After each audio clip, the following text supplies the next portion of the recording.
దేవుని వాక్యమును ప్రేమించు. దేవుని వాక్యమును నేర్చుకో. దేవుని వాక్యానుసారముగా జీవించు. క్రమబద్ధమైన బైబిల్ సిద్ధాంతాల అధ్యయనం చేయడంలో ఓపిక కావాలి. ఒక్క దినములోనే పూర్తి అవగాహనలోనికి రాలేము. సరియైన సిద్ధాంతం సరియైన విశ్వాస జీవితానికి మార్గదర్శకత్వం మరియు ప్రేరేపణ అందిస్తుంది. అందుచేత విన్నది కాదు, ఉన్నది చూచి సరియైన జీవితాన్ని జీవిద్దాం. ప్రభువుని మహిమపరుద్దాం.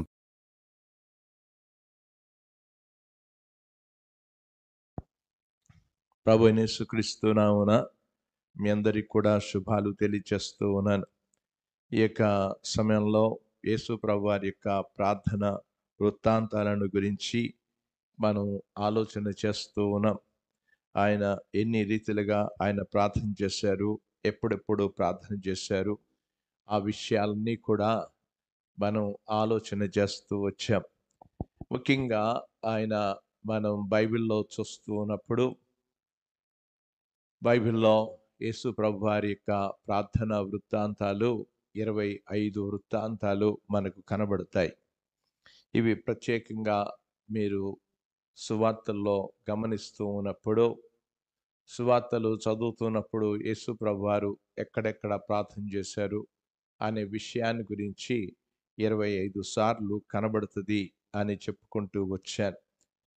ఈ వారమున యేసు ప్రభు వారు ఆ 25 ప్రార్థనలు అనేది మీరు గమనించవచ్చు. వాటినన్నిటిని కూడా క్రొత్త సంవత్సరంలో ప్రవేశించగానే ఒకవేళ క్రొత్త నిబంధన చదువుతున్నప్పుడు యేసు ఎక్కడెక్కడ ప్రార్థన చేశాడో అనే విషయాన్ని మీరు చక్కగా అండర్లైన్ చేయొచ్చు.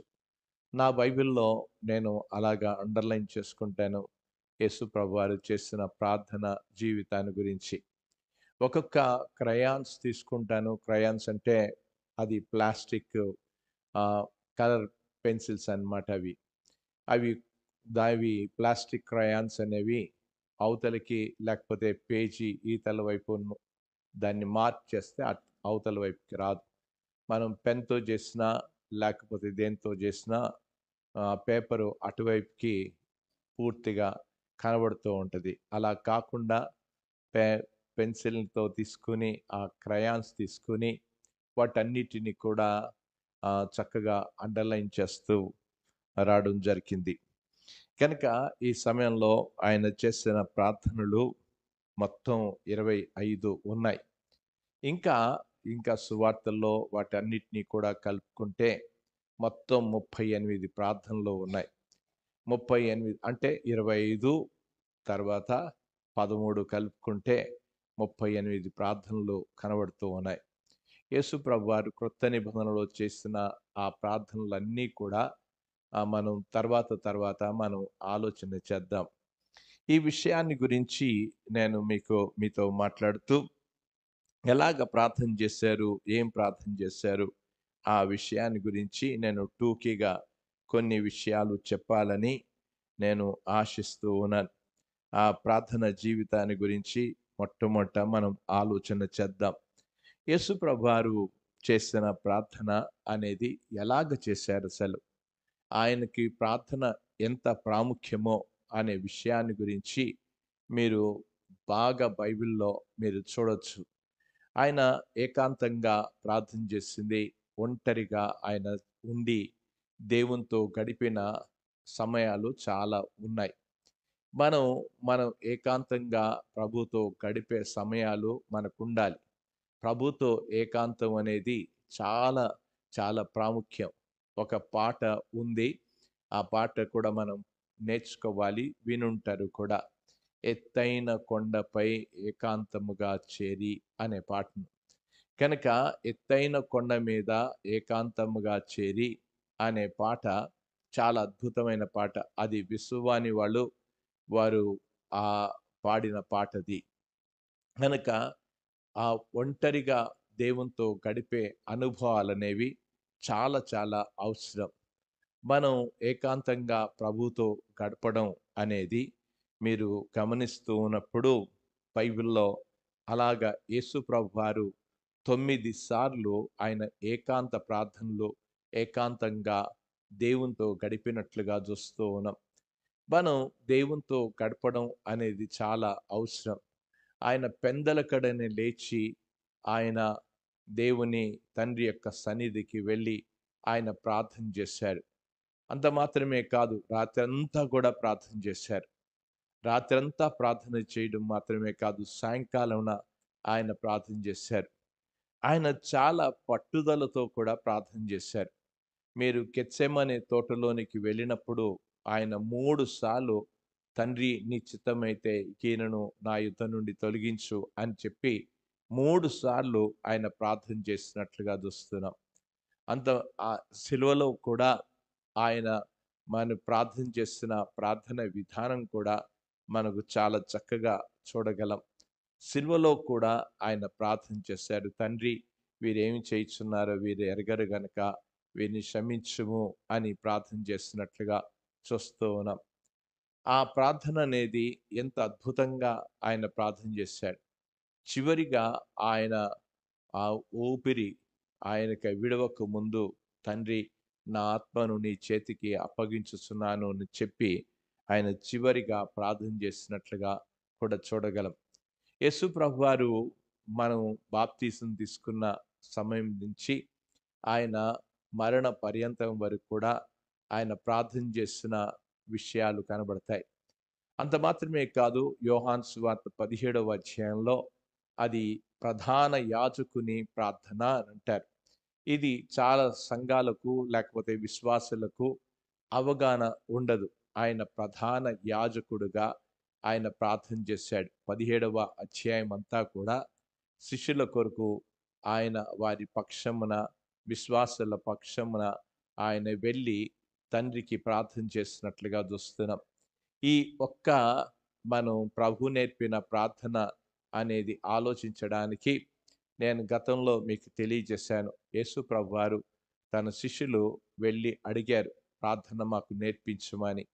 ఆయన ప్రార్థన జీవితాన్ని చూచి వారి యొక్క ప్రార్థనకు మన ప్రార్థనలకు చాలా తేడా ఉంది అనేది శిష్యులు గమనించారు. ముమ్మారు ప్రార్థన చేసుకోవడం వారికి అలవాటు, కానీ ఆ అలవాటులో, ఆ ప్రార్థనలో అలవాటు ఉంది వాళ్ళకి 3 మార్లు ప్రార్థన చేసుకోవడం.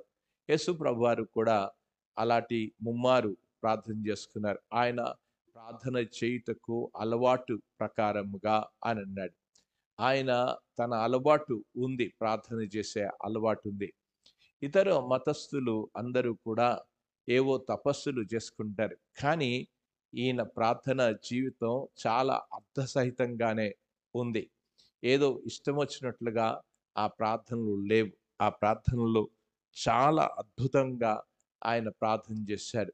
ఈ రోజున ఏదో తప్పించుకొని వాటి కొరకు ఆయన ప్రార్థన చేయలేదు. ఆయన ప్రార్థన జీవితమే ఒక అమోఘమైన ప్రార్థన జీవితం అని చెప్పాలి. గనుక ప్రతి దగ్గర కూడా ఆయనకు ప్రార్థన అనేది ఎంతో ప్రాముఖ్యమైనప్పుడు, విశ్వాసులంగా మనకి ప్రార్థన ఎంత ప్రాముఖ్యం కావాలో అర్థం చేసుకోవాలి.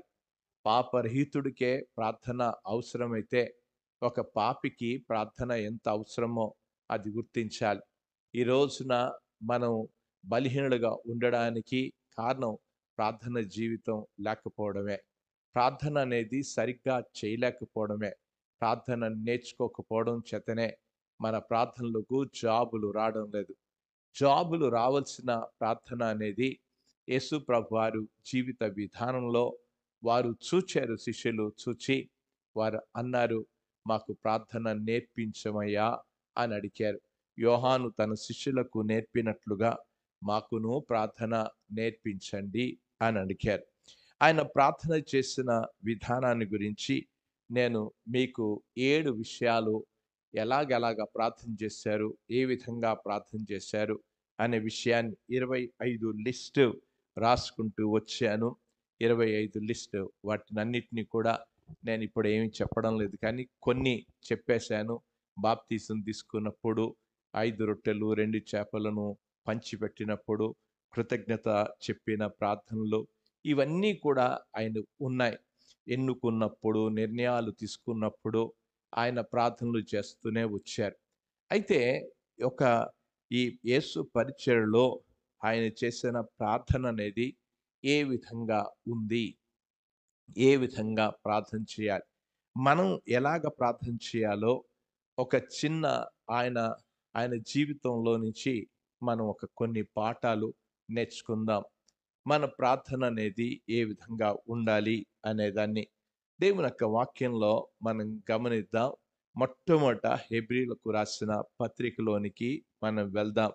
హెబ్రీలకు రాసిన పత్రికలో ఎలాగ ప్రార్థన చేశాడో ఆ విషయాన్ని 5వ అధ్యాయము 7వ వచనంలో చదువుతున్నాను. శరీరధారి ఉన్న దినములలో మహారోదనతోనూ అని అన్నాడు.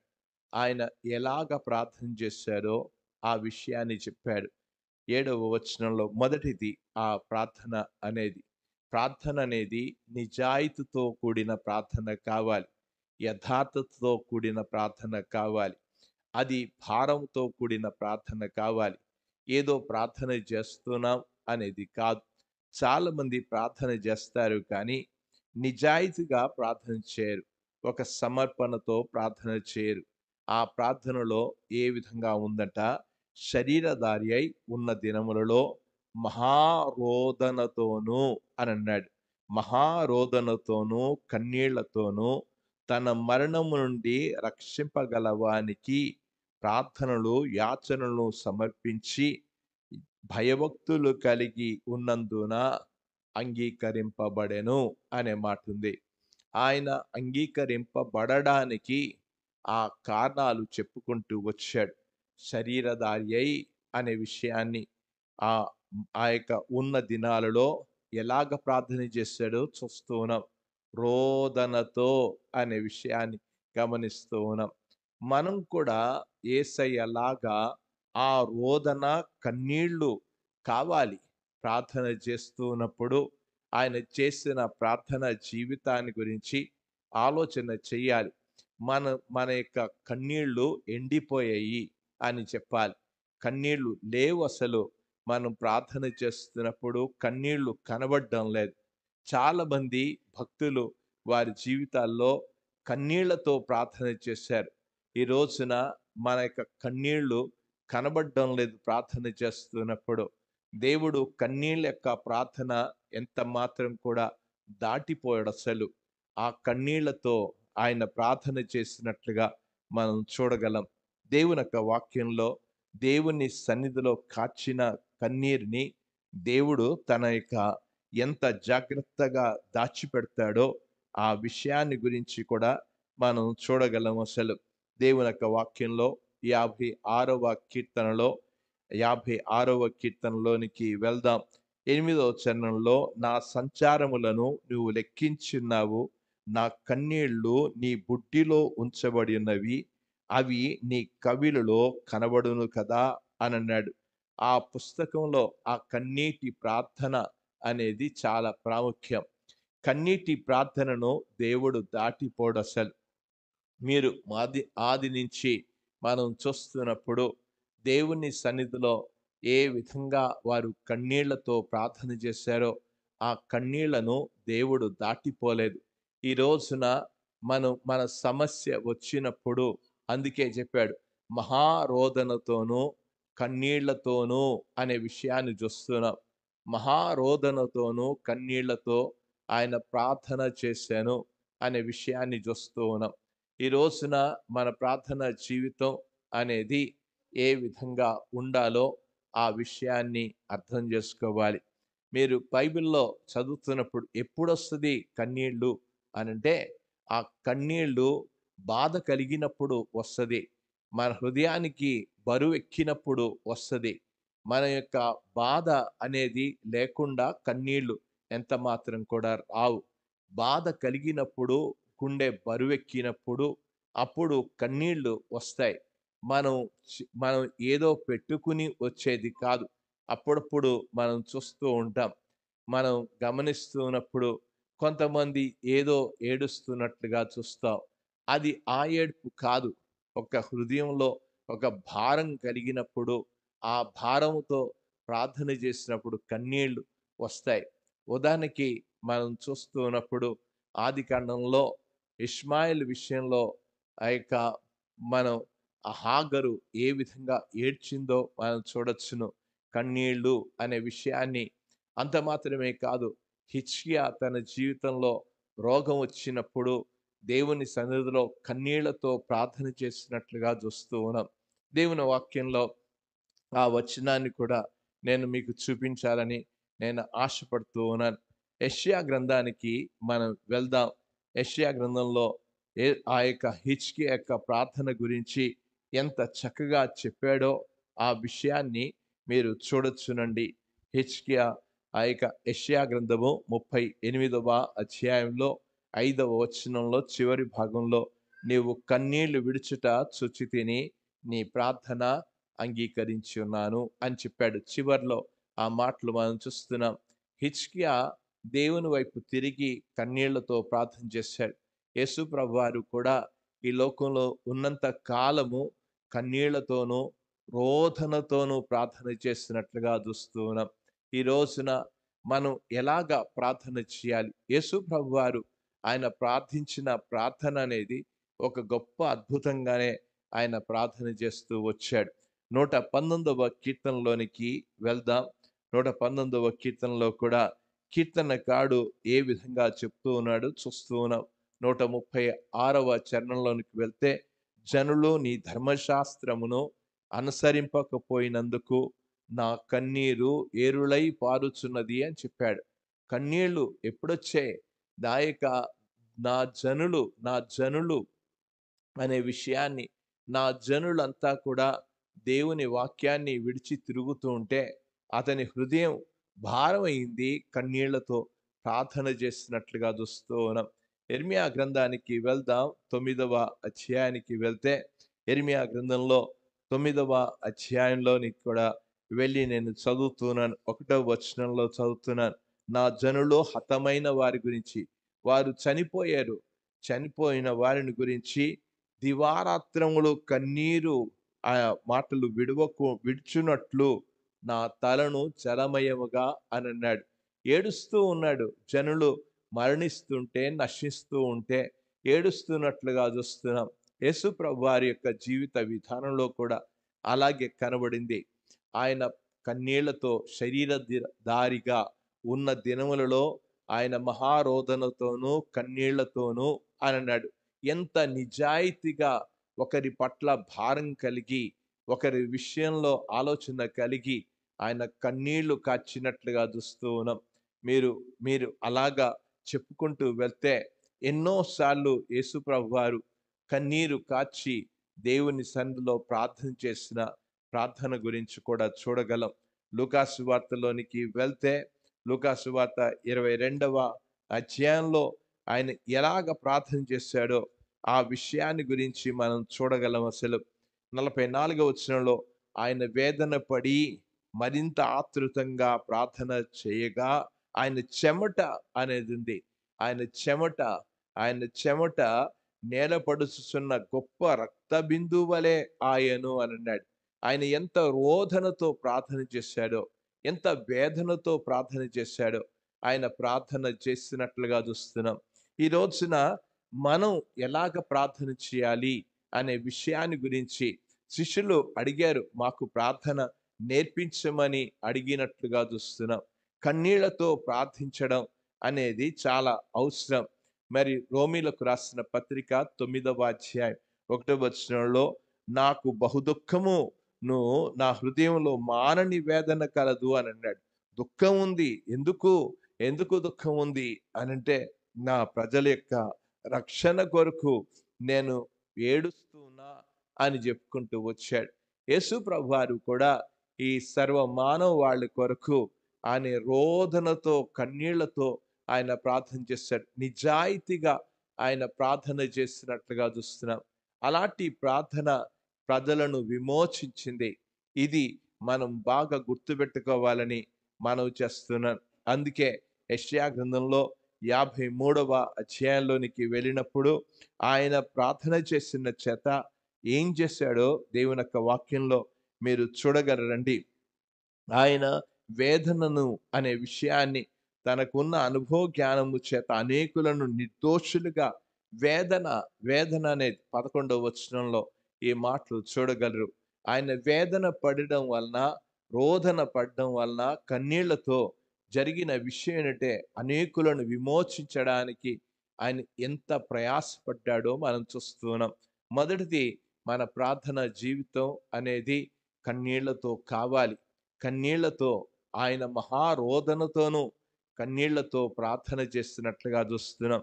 రెండవది, మనం గమనిస్తూ ఉన్నప్పుడు ఆయన ఏకాంతంగా ప్రార్థన చేశాడు. ప్రార్థన విధానాన్ని మనం ఒక్కసారి ఆలోచన చేయాలి. ఏకాంతంగా ప్రార్థన చేశాడు. దేవుని యొక్క వాక్యంలో నేను మీకు గతంలో కూడా చెప్తూ వచ్చాను. మార్క్స్ వార్త 1వ అధ్యాయంలో 35వ వచనంలో ఆయన పెందలకడనే లేచి ఎక్కడికి వెళ్ళాడు? అరణ్య ప్రాంతమునకు వెళ్ళిపోయినట్లుగా చూస్తూ ఉన్నాం. అరణ్య ప్రదేశమునకు వెళ్ళి అక్కడ ప్రార్థన చేయొచ్చు. ఆయన ఏకాంత ప్రార్థన అనేది ఒంటరిగా వెళ్ళి దేవుని సన్నిధిలో గడిపారు. ఈరోజు మనం కూడా చేయాల్సిన విషయం ఏంటంటే దేవుని దగ్గరికి ఒంటరిగా వెళ్దాం, ఏకాంతంగా వెళ్దాం. మన హృదయాల యొక్క భారాన్నంతటినీ కూడా ప్రభుకు చెప్పుకుందాం. ఇది ప్రార్థన, యేసు ప్రభు వారి యొక్క ప్రార్థన విధానం అనేది. అంటే కన్నీళ్లతో, రోదనతో ప్రార్థన చేయడం మాత్రమే కాదు, ఆయన ఆయన ఒంటరిగా వెళ్ళి ప్రార్థన చేస్తూ వచ్చాడు.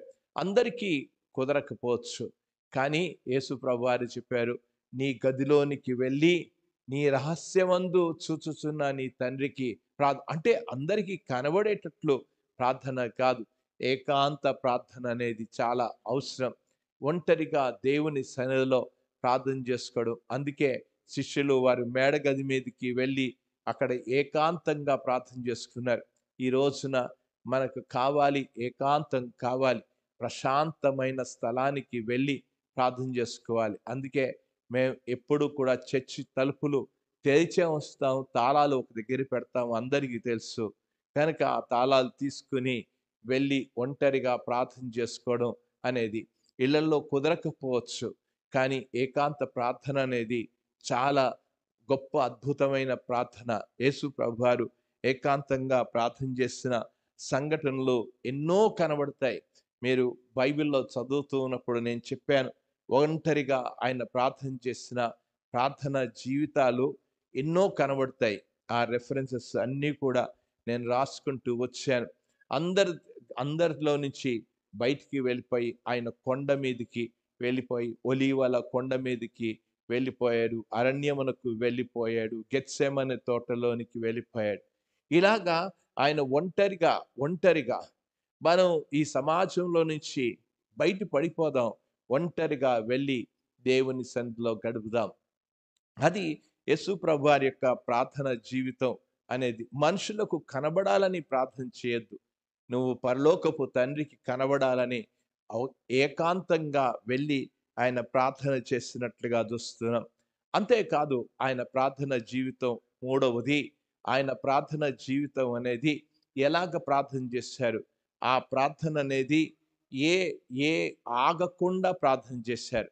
గనక ఎడతెగక ప్రార్థన చేయడం అనేది అలవర్చుకోవాలి.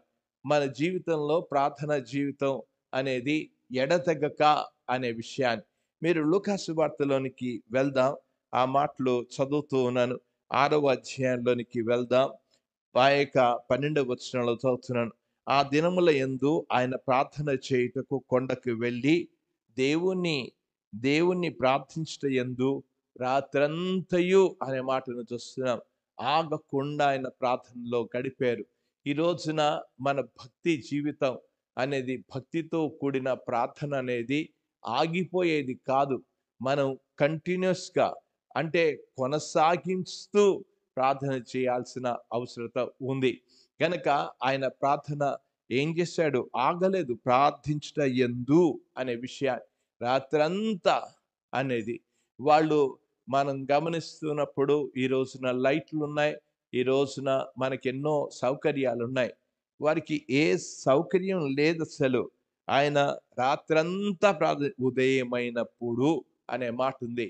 ఆయన రాత్రంతా కూడా ఆగకుండా ప్రార్థన చేసినట్లుగా చూస్తున్నాం. ఈరోజు మన ప్రార్థనలు అయితే ఒక 5 నిమిషాలు, 10 నిమిషాలు, గంట అయిపోగానే మనం విసిగిపోతూ ఉన్నాం అసలు. గనుక ఆల్ నైట్ ప్రేయర్స్ అని మేము ఇంతకు ముందు జరిపేవాళ్ళం. చర్చిలో జరిపినప్పుడు ఆల్ నైట్ ప్రేయర్స్ అనేది. ఆల్ నైట్ ప్రేయర్స్‌లో ఎలాగ జరుగుతది అనంటే, మధ్య మధ్యలో మనుషుల్ని లేపాలి. మధ్య మధ్యలో వాళ్ళకి టీలు ఇవ్వాలి. లేపి టీలు ఇవ్వాలి. మధ్యలో నుంచి బయటికి వెళ్తారు కొంతమంది. ఆ టీకెళ్ళినప్పుడు ఒక 15 నిమిషాలు బాతాకాని అయిపోతది. ఇవన్నీ కూడా గమనించి, ఇది ఆల్ నైట్ ప్రేయర్స్ పెట్టడం వలన మనుషులు కునుకుతూ ఏం ప్రార్థన చేస్తారు. ఆ ప్రార్థన అనేది ఆల్ నైట్ ప్రేయర్ అనే పేరే కానీ అందరూ కునుకుతూ ఉంటారు. ఇది నేను వాస్తవమే చెప్తూ ఉన్నా. నా 40 సంవత్సరాల యొక్క ఈ సేవా అనుభవంలో చూసిందేంటంటే, ఆల్ నైట్ ప్రేయర్స్ వలన నేను నేర్చుకున్న పాఠాలేంటంటే, మెలకువగా ఉండి ప్రార్థన చేయడం చాలా అవసరం. అక్కడ యేసు ప్రభు దగ్గరికి వెళ్ళి శిష్యులు నిద్రపోయారు. ప్రయోజనం ఏంటసలు? ఆ యొక్క ఏకీభించలేనప్పుడు ఆ యొక్క ఏమని ప్రార్థన చేస్తాం? గనక ఇక్కడ యేసు ప్రభువారు నువ్వు ఒక్కడిగానే వెళ్ళు, ఒంటరిగా వెళ్ళు, రాత్రంతా కూడా దేవుని దగ్గర గడుపు. ఇది చాలా ప్రాముఖ్యమైన అనుభవం. యేసు ప్రభువారి యొక్క జీవితంలో అలాగ కనబడ్డది. నాలుగవది, మనం ప్రార్థన చేసుకోవడం ఎవ్వరికీ కనబడకూడదు అనుకోవడం మాత్రమే కాదు.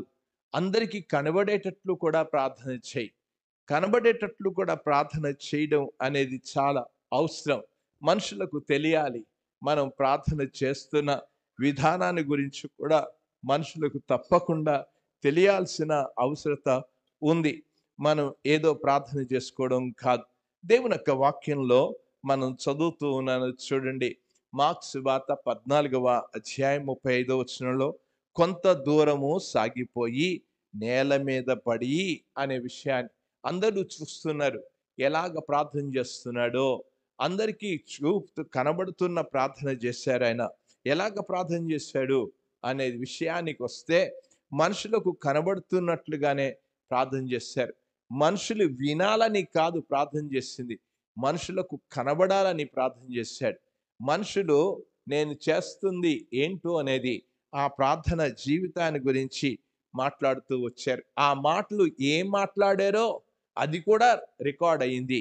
అందుకే 36 వచనం, నాయనా తండ్రి నీకు సమస్తము సాధ్యము అనే విషయాన్ని ఎలాగ సంబోధించాడో, ఎలాగ ప్రార్థన చేశాడో మనుషులకు అర్థమయ్యేటట్లు ప్రార్థన చేశాడు.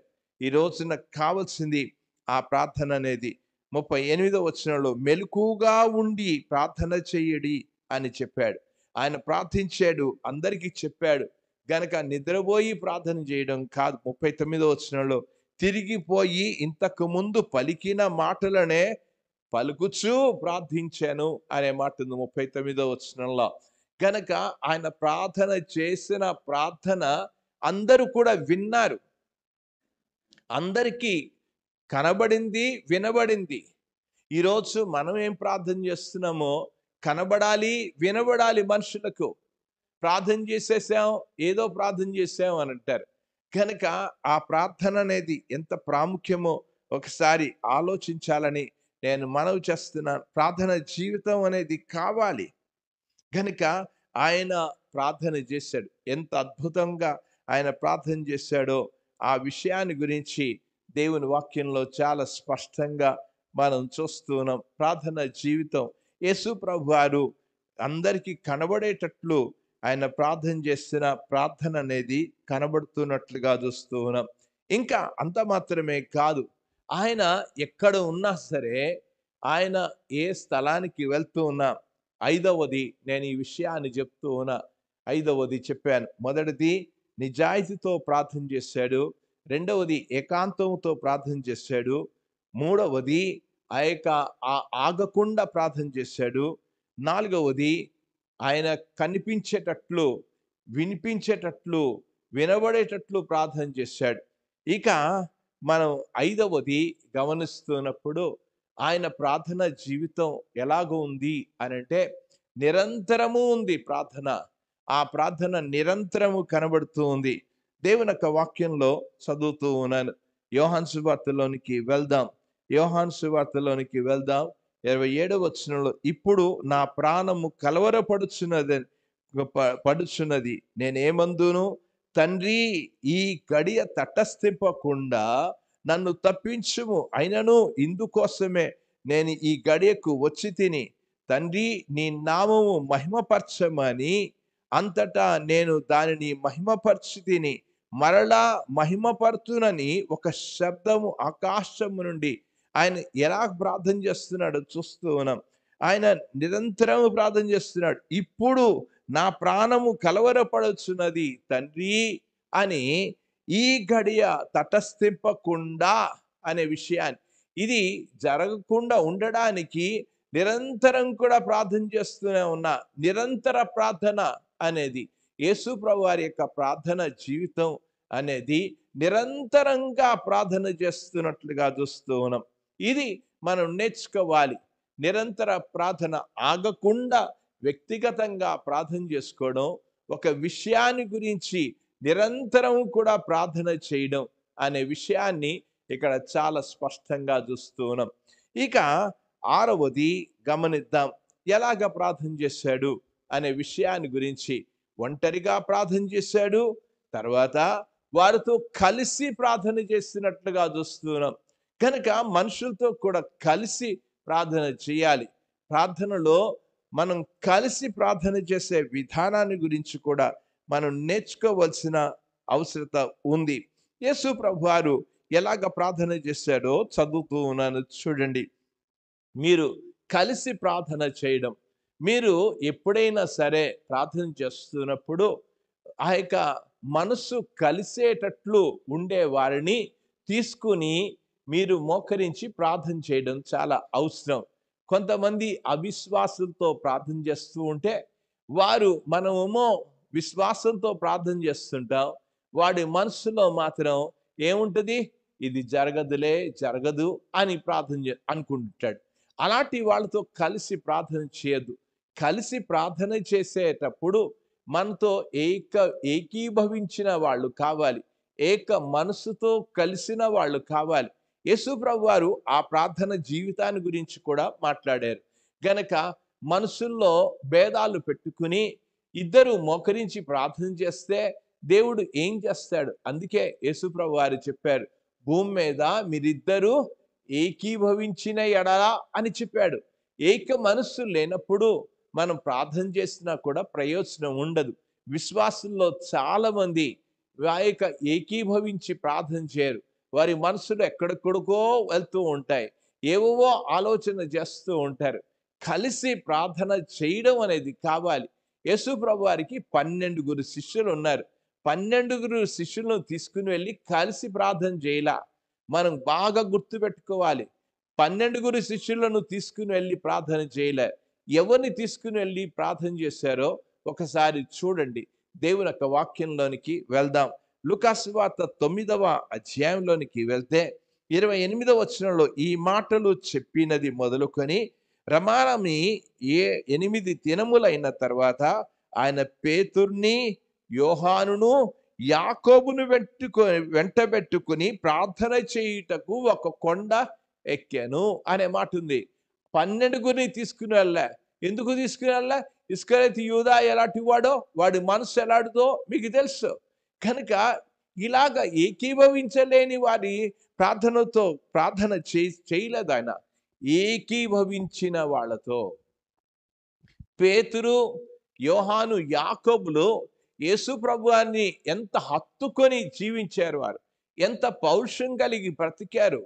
దేవునికి అంకితం చేసుకున్న జీవితాలతో కలిసి ప్రార్థన చేశారు. ఈ రోజున విశ్వాసులు చర్చిలోనికి వస్తారు, కానీ అంకిత భావంతో ఉండదు. కలిసి ప్రార్థన చేయాలన్నా వారితో కలవలేము అసలు.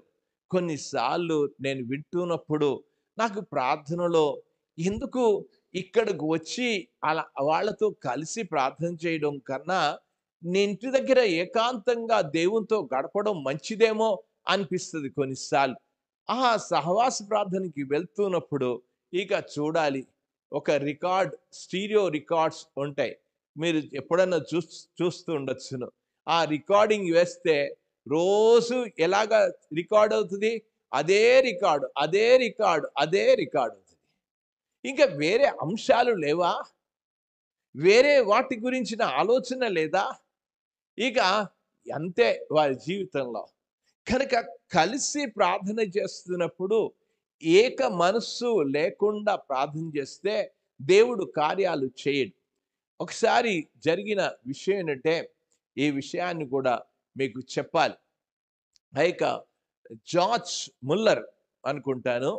ఈ జార్జ్ ముల్లరు ఒకసారి ఒక దగ్గరికి వెళ్ళి దేవుని వాక్యాన్ని అందించాలి. దేవుని వాక్యాన్ని అందించాలి అంటే ఆ దినాల్లో విమానాలు లేవు.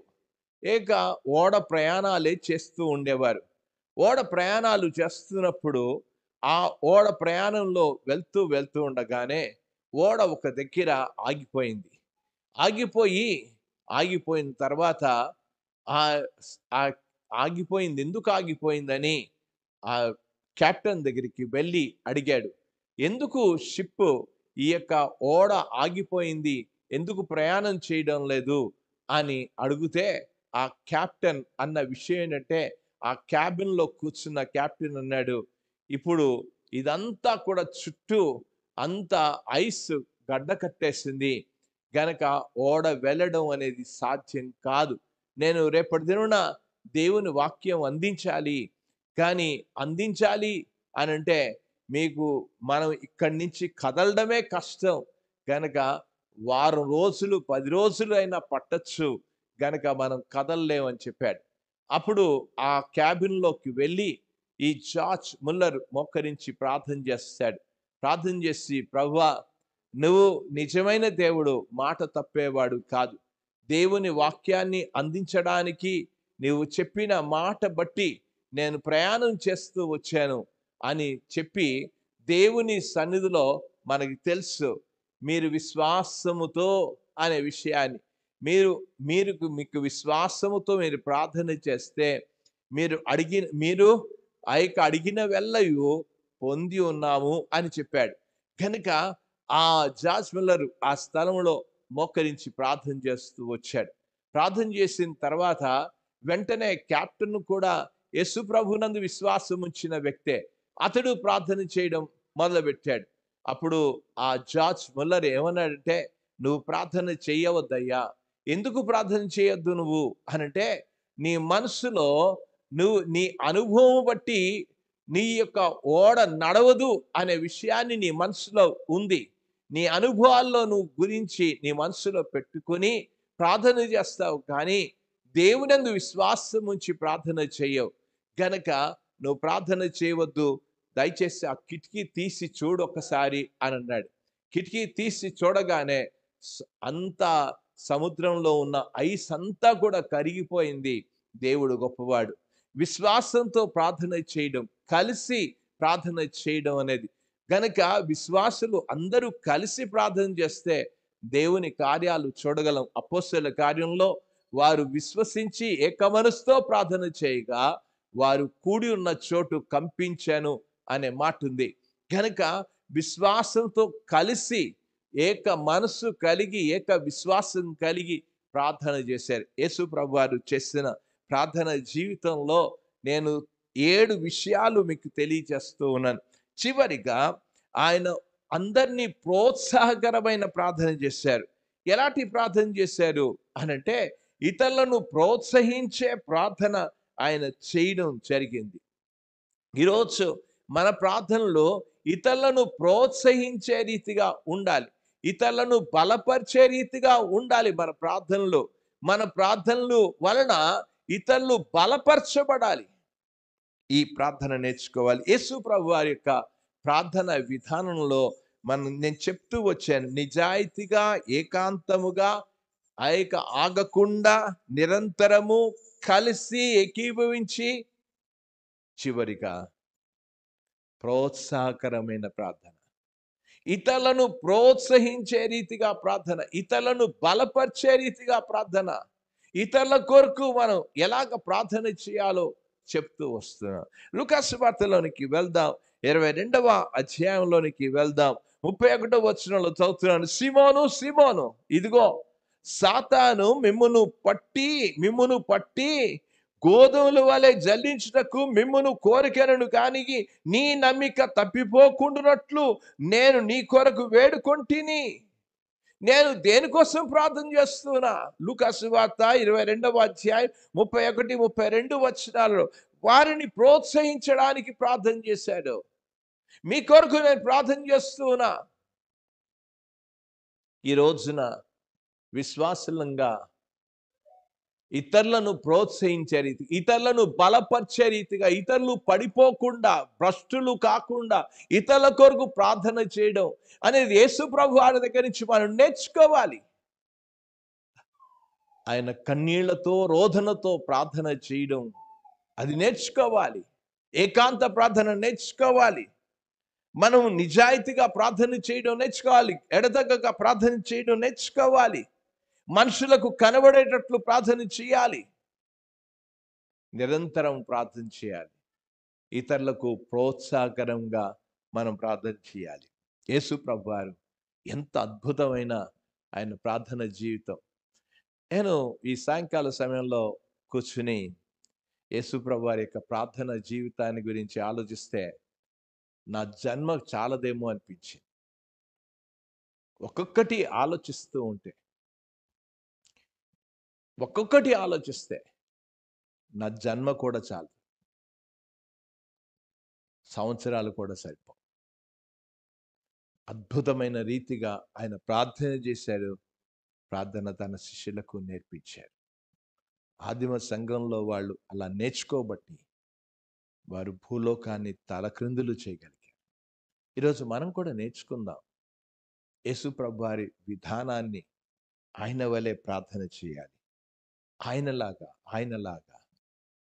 ఆయన ఉన్నట్టుగా నేను ఉండాలి.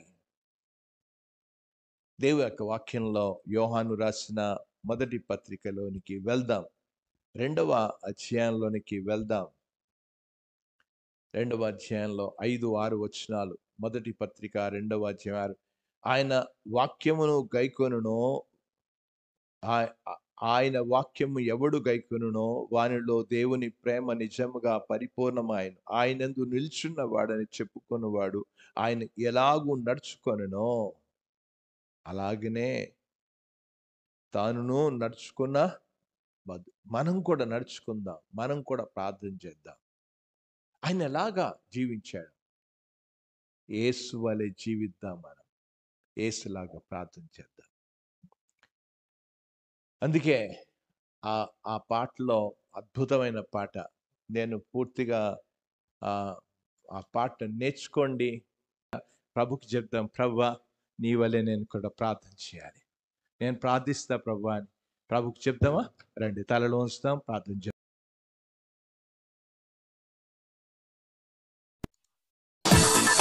Subscribe now and press the bell icon. Never miss an update.